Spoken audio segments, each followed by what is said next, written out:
So I'm Marjorie Malpiti. I am the editor of Learning Well magazine, published by the Coalition for Transformational Education, and I'm so excited to be here today. First of all, I'd like to thank you all so much for making the time to be here, for clearing your calendars and working on this incredibly important subject. I think it's an understatement to say that all of you in this room have a lot on your plates right now. The fact that you're here today on this important work is really amazing, so thank you. So many of you in this room, ourselves included, have been working on the mental health of college students for many years, including our host, President Linda Mills.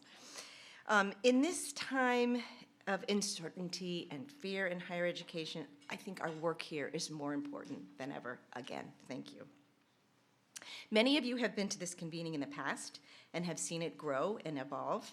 We spent many years at Georgetown under the leadership of President Jack DeGioia, who Linda honored last night.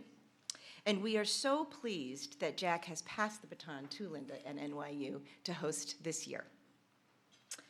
I would like to once again thank the Ruderman Family Foundation for the many years of support they have given to the improved mental health of college students and for their continuing support for this event. Thank you. Last night's dinner was a great lead up to today's deep dive into the mental health and well-being of our students. And we will be examining that from many angles while we work together to imagine a campus community that promotes positive mental health and flourishing, which is a big word here. A little bit about Learning Well magazine. Can't help but do a bit of a commercial about our publication. So Learning Well, actually, our printed issue is right there on your table. So Learning Well magazine is published by the Coalition for Transformational Education, but it is an independent journal. And we, actually someone once said, I'm gonna shout out to Rick Miller, the founder of the Coalition, small magazines can change the world. And we are doing our part to bring information and inspiration to all who believe that higher education can be a stronger agent in the well-being of young people, both when they are at school and throughout their lifetime. So I would encourage all of you to engage with Learning Well. We always love to have new ideas, whether it's a feature of on a story or an initiative that you're doing on your campus, we'll be there to cover it. Or if you have an opinion, which I think you probably do these days, on some aspect of well-being, flourishing. As you can see, our categories are teaching and learning, flourishing, mental health, and of course, access and inclusion. So thank you for continuing to read Learning Well and be part of our community. So as I said, we have a packed agenda today, and I would like now to introduce my friend and colleague, Keith Buffington, the Executive Director of the Coalition for Transformational Education.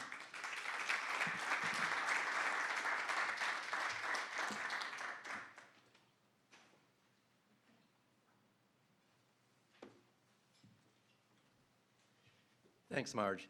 And I want to echo what Marge just said and say, and really thank you, to all of you in the room, for making the time out in your schedules. There is so much happening across the world, across our nation, in our communities, on our campuses, that you are dealing with on a daily, hourly, minute-by-minute basis.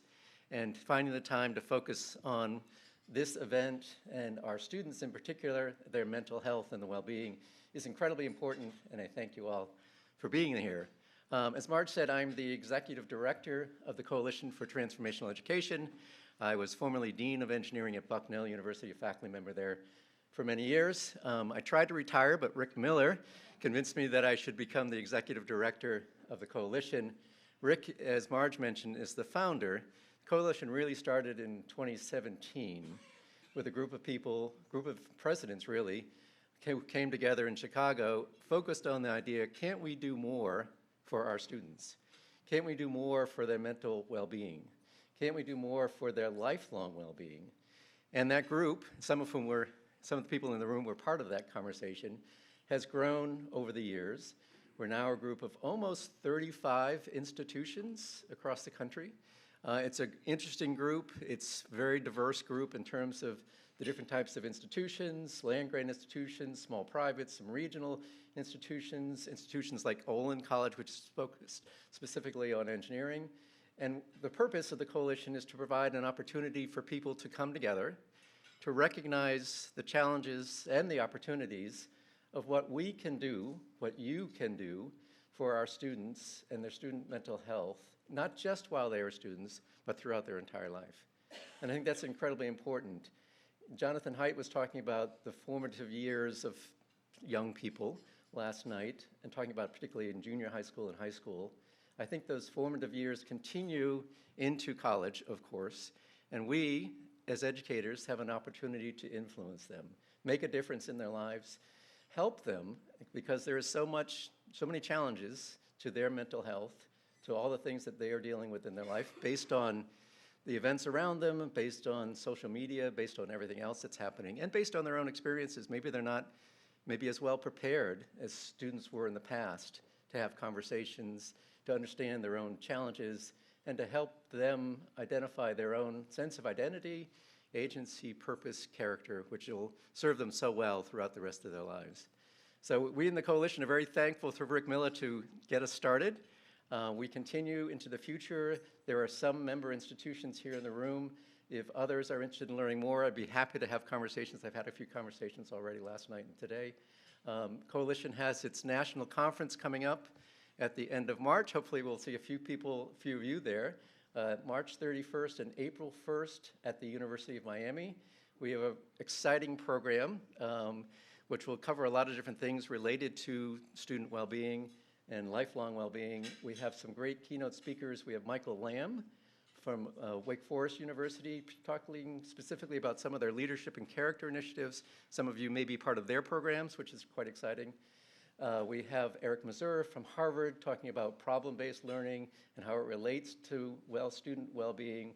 We have Mary Murphy, who's a PhD student of Carol Dweck, talking about mindsets and why they matter. And so we have a great program and activities that we have planned as well to make it very energetic. We had Wendy Suzuki, who may be here in the room, I'm not sure. There's Wendy, at our last conference, who led a really energetic session that was really well received to keep us all energized and pumped up, and using our physicality to also influence our mindfulness, which was fantastic.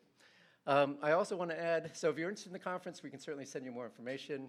I also want to add my own thanks to everyone who has made this conference, this event, possible. Certainly the Ruderman Foundation and what they do to support the focus on student mental health.